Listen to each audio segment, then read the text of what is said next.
Good morning, everyone, and welcome to Module 6, Samples and Populations. I'm going to review again the research cycle that starts in red with the research question, always starting with a question. Then that gets refined to the hypothesis, which defines the design of the research, sampling methods, the statistical methods. From there you draw the results, interpret the study, and that will always generate new questions. So let's talk a little bit today about the research question, which is a problem that you identify in the clinical situation, and you will use that to refine the study population.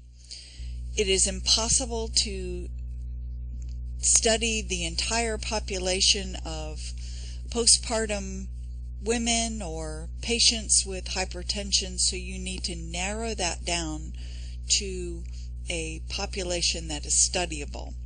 From there, you're going to pose research questions, usually in a PICO format, and specify the aims of your research. You always want to indicate the predictor variable, X, and the outcome variable, Y, and that should be stated in the PICO question. This is a huge issue in research, sampling methods, and you want to identify in your study your eligibility criteria, essentially who is going to be included in the study and who is going to be excluded in the study. And the more refined, well, there are pros and cons to either way, but the more refined your eligibility is, the more likely you are to exclude other factors that might cause the results. And we've referred to those variables before as confounding variables or confounds. And they can really skew your results if you don't be careful. The sample size must be sufficient enough to be statistically significant. And again, we've talked about the difference between qualitative and quantitative study design, and those sample sizes are going to be different.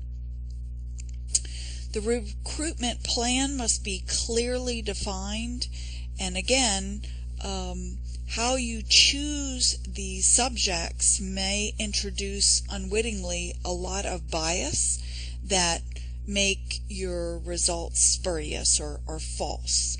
So you want to clearly identify your recruitment plan. How did you go about seeking these subjects for your research?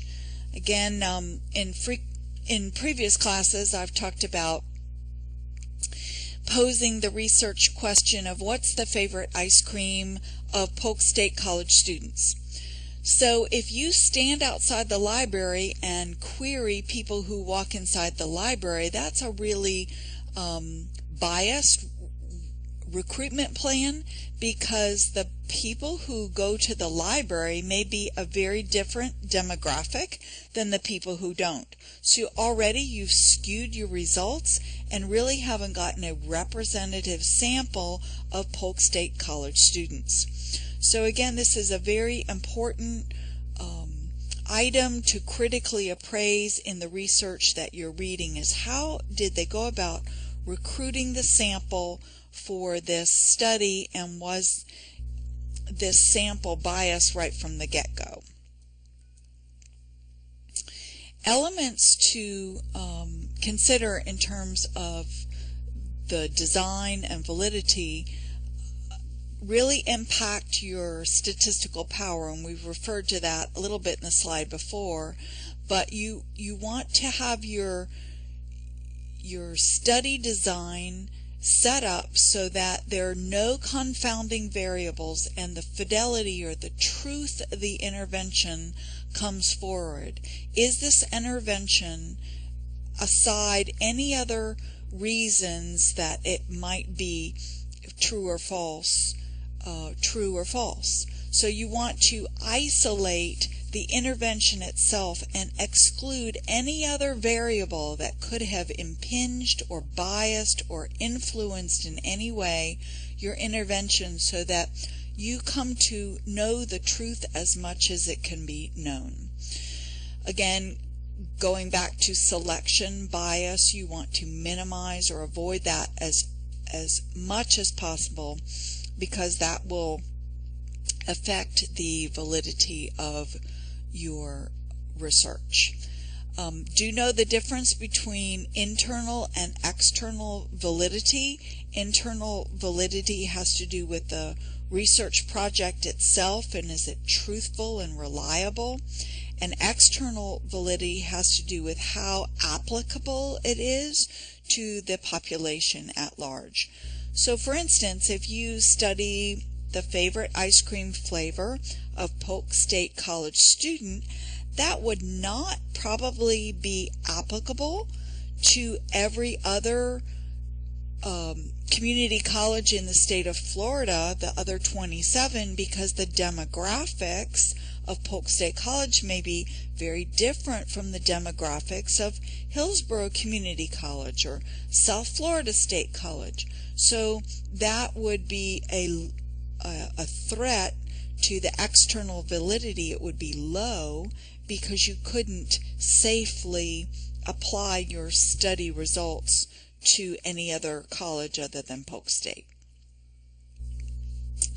So again, the study population is the population you wish to study, and this is the population to whom you hope your study findings will generalize. So you have to, again, be very careful. If you study Polk State College students, you cannot generalize those study findings to any other population. The study hypothesis should state the predicted relationship between the variables of interest in this population. And again, it is often not very possible to study the entire population. Studying every single student on the Polk State College campus would be unfeasible. And so you choose a representative sample of all the students at Polk State College, so you can safely generalize back and say, you know, this study demographics were pretty representative of the entire population. So if everybody in this sample says that their favorite ice cream is butter pecan, we can pretty safely infer that the entire population at Polk State College likes butter pecan ice cream. So again, this is just kind of a pictorial relationship. You've got your population at large, Polk State College students, some 20,000 students. To interview all those would be economically unfeasible given the limits of your study. So you want to choose a representative sample of everybody at that college. So you should have a variety of ages, a variety of majors, a variety of gender, and other races and other kinds of demographics that you identify, so that your sample is as representative as possible. Again, I keep harping on this, but this is really, really important, because it will negate your whole study if your sample is not representative of the study population.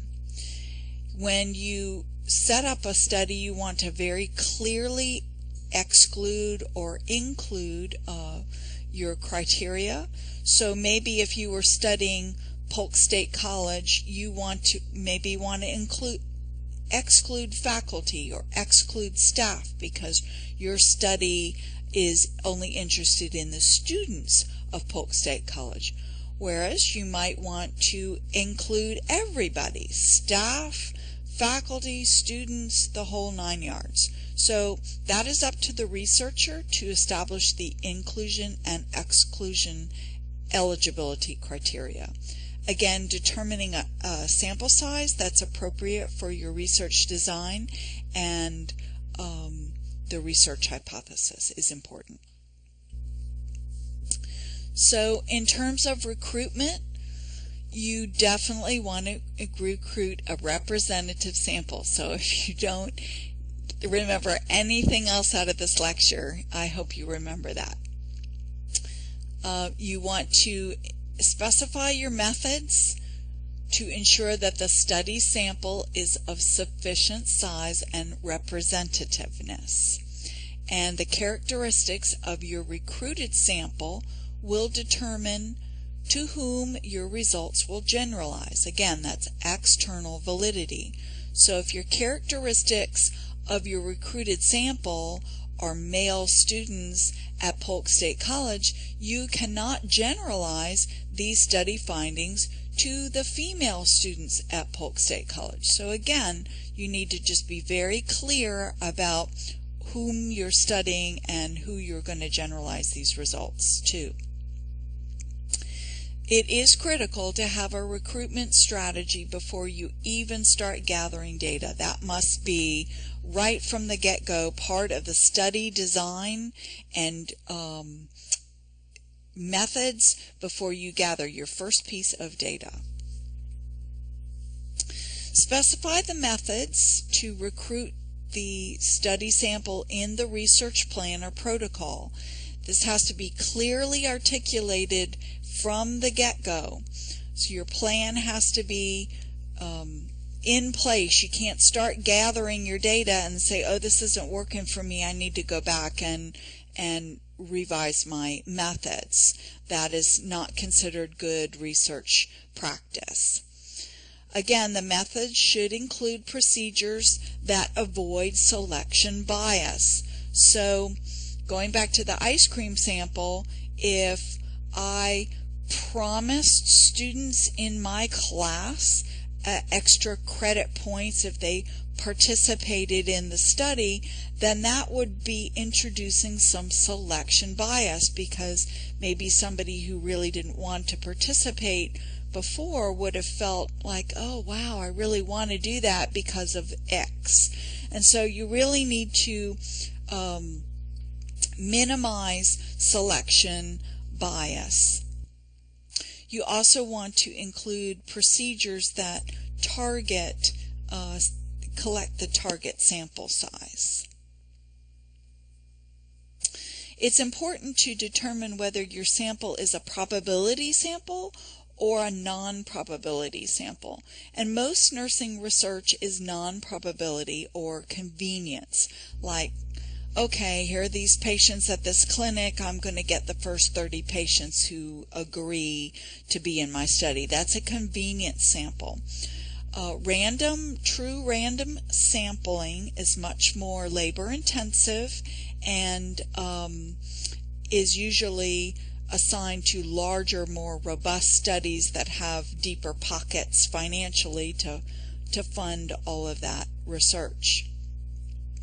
Just want to highlight that there is a difference between random sampling and random selection, and we'll talk about that in a bit. So why is the type of sample so important? Because it ultimately affects the validity of inferences. So again, we've been talking all semester about minimizing bias, and if bias is introduced right from the get-go with the random sampling or non-random sampling, then the validity is going to be impacted. So again, probability and non-probability. Samples that are based on probability samples are less likely to be biased, so they have a higher internal validity. Samples based on probability sampling techniques tend to yield more representative samples, so they have higher external validity as well. So you can see that a probability sample is definitely the way to go if at all possible. Many statistical methods such as inferential statistics, which is all based on mathematics, and hypothesis testing and estimating population parameters are all based on the assumptions that the sample is random, that it's a probability sample. So again, the statistical conclusion validity, the results that you get once you run your statistical equations are going to be more valid if the sample is a probability or random sample.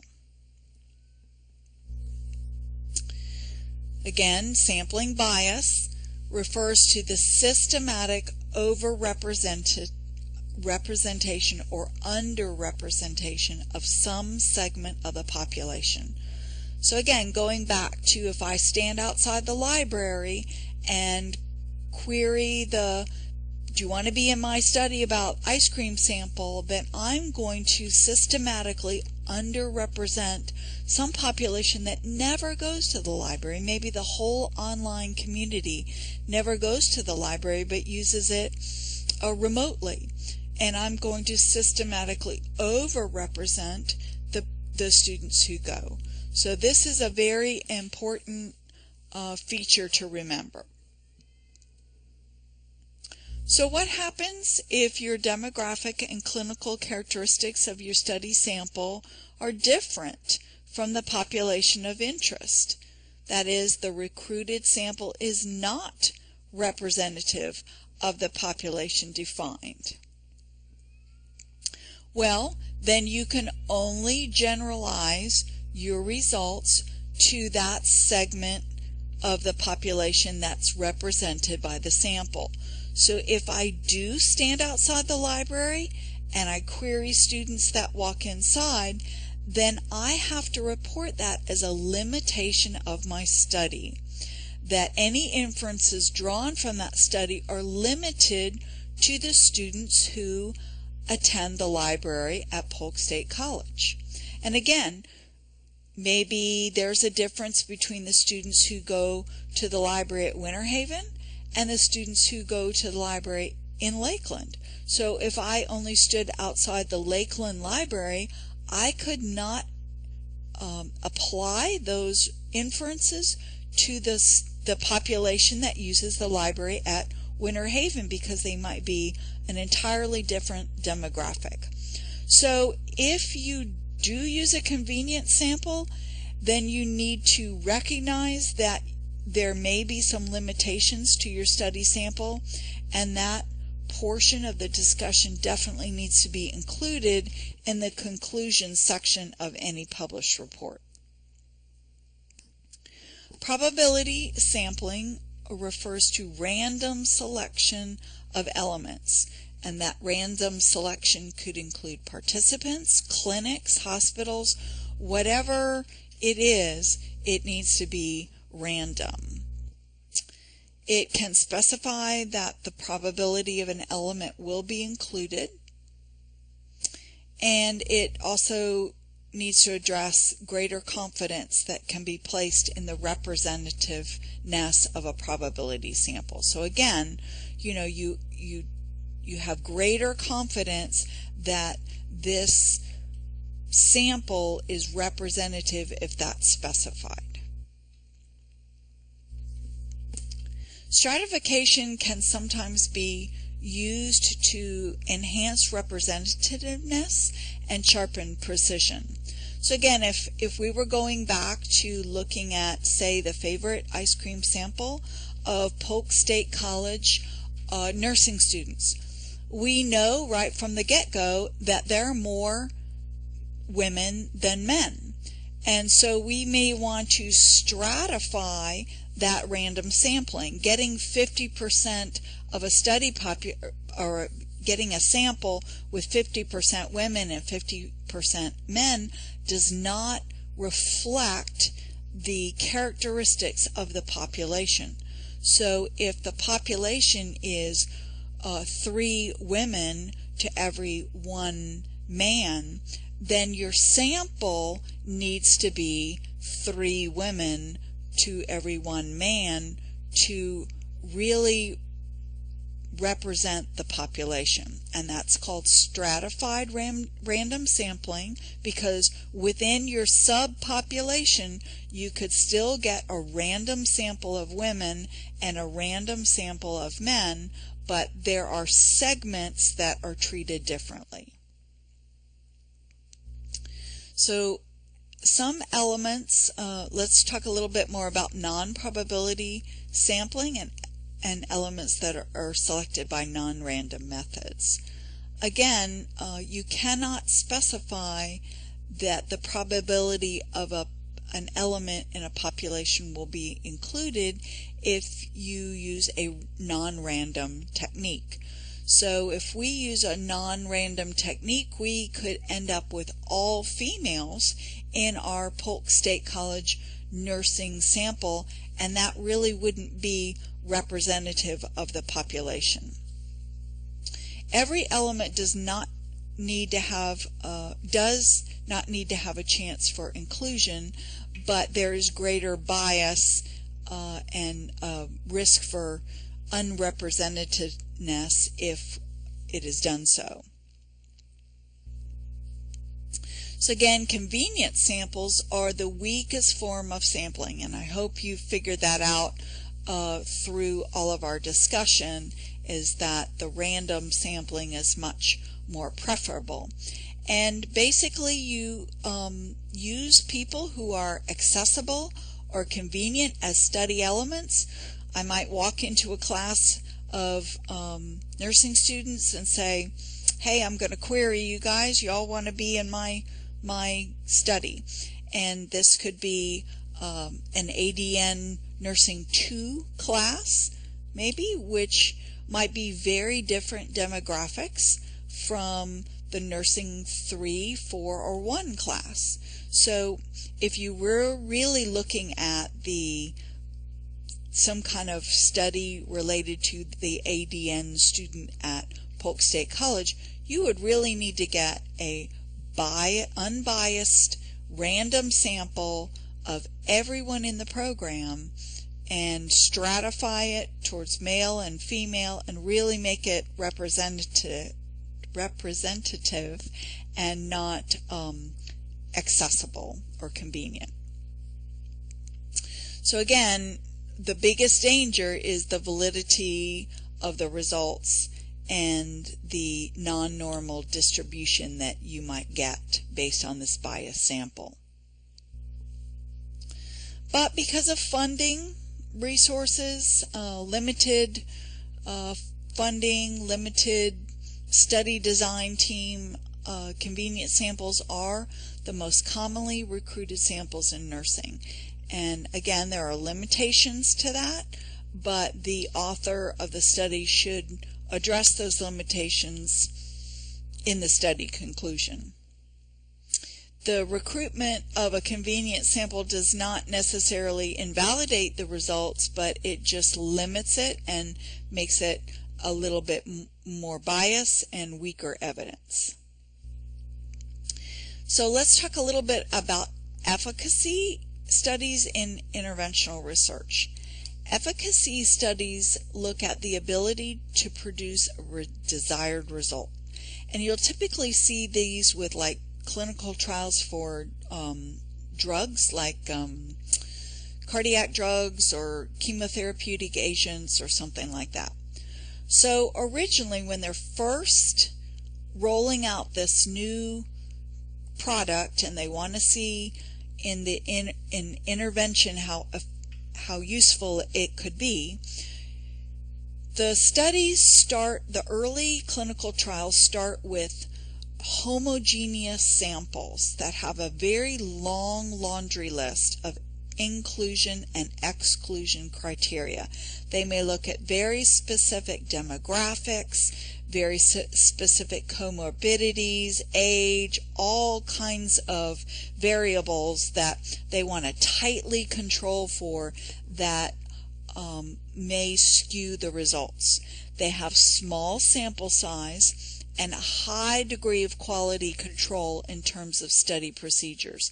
Again, they're dumping a lot of money into research and development, and they want to see if this particular drug even works, if it will produce the desired result. These particular studies have high internal validity and low external validity, and these two concepts are usually inversely related. So high internal validity has to do with all those controls of the study, but it's not very applicable to outside, to say other demographics, other ages, other comorbidities, other genders, that type of thing. But this is an early phase that's done, and usually it's a type of exploratory study.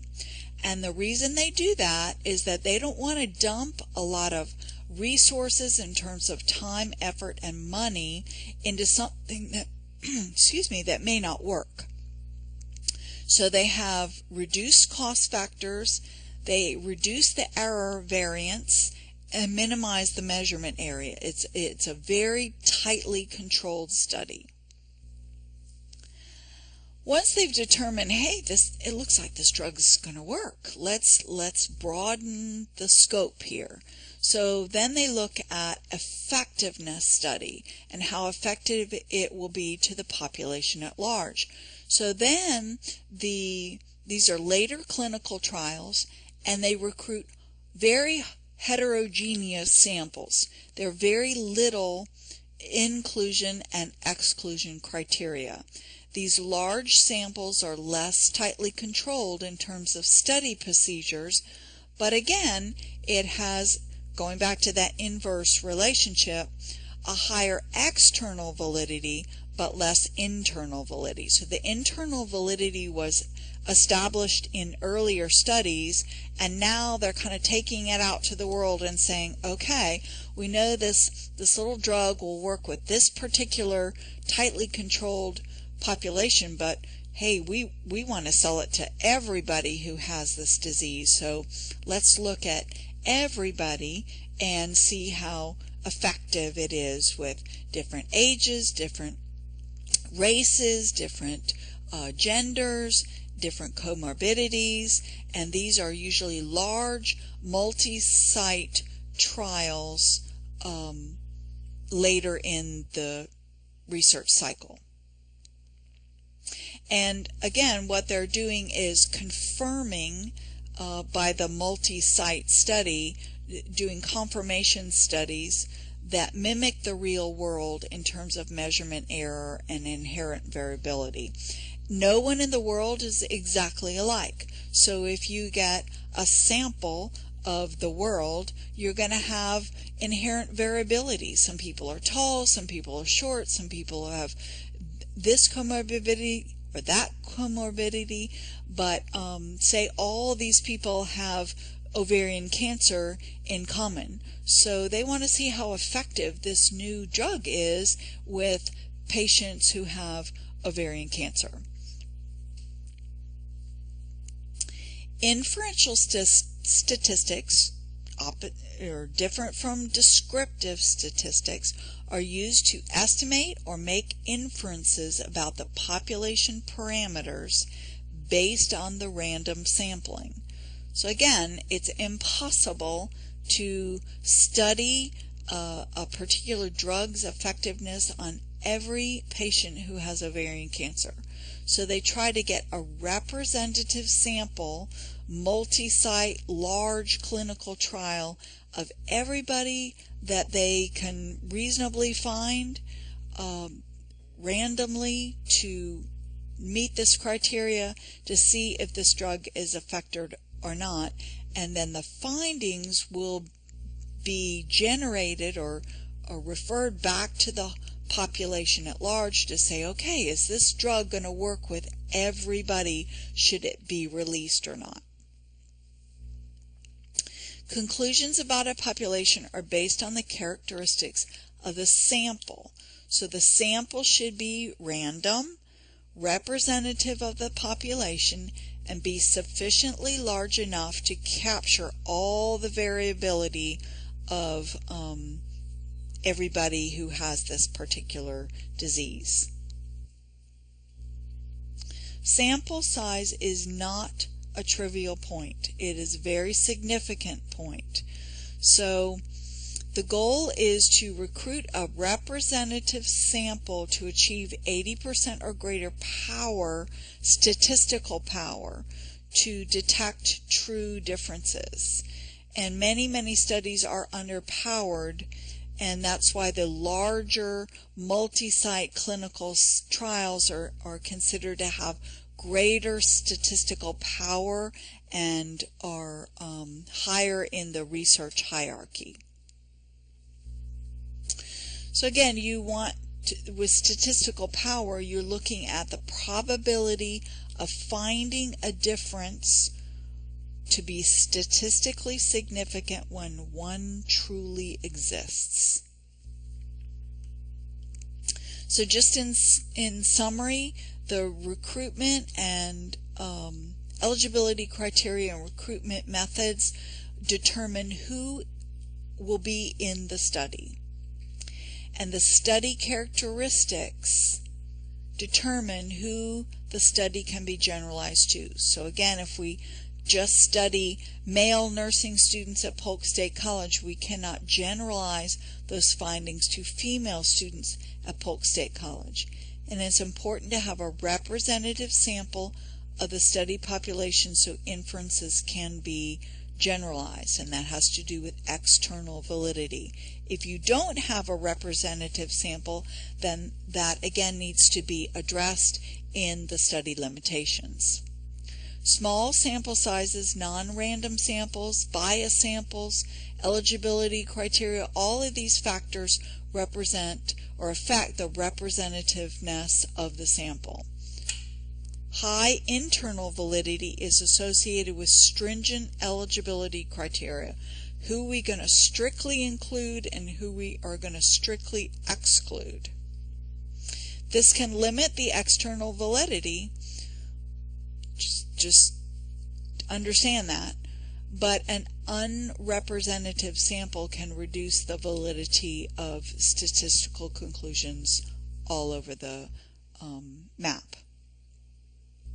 So I hope you have enjoyed this lecture, and it will be helpful to you in terms of samples and populations. Thank you very much.